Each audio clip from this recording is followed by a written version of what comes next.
Hello everyone, welcome to MK Graphics channel. In this video, I will show you how to change the colors of vector graphic in Adobe Illustrator using AI. So let's dive in.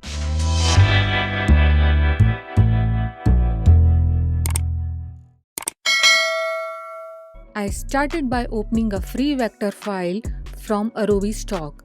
To learn how to obtain it for free, please check the link in the video description or find it at the end of this video. Now I'm going to use AI to give this deer some Christmas colors.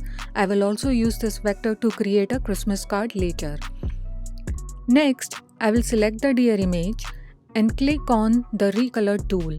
You can change the colors from here, but if you want your graphic to match with specific theme, you can utilize the Generative AI option. That's very quick and time saving. I'm going to create a Christmas card and I want a Christmas colors. It's Christmas time, so I will type over here bright red and dark green Christmas colors.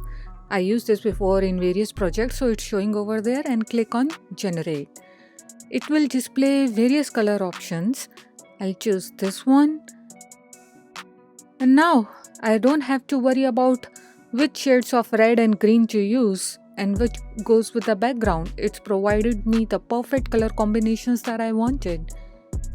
After that, I added some other elements and created my Christmas card. So if you found this tutorial helpful, please remember to like and subscribe, and don't forget to comment what you want to learn in the next video. Thank you for watching.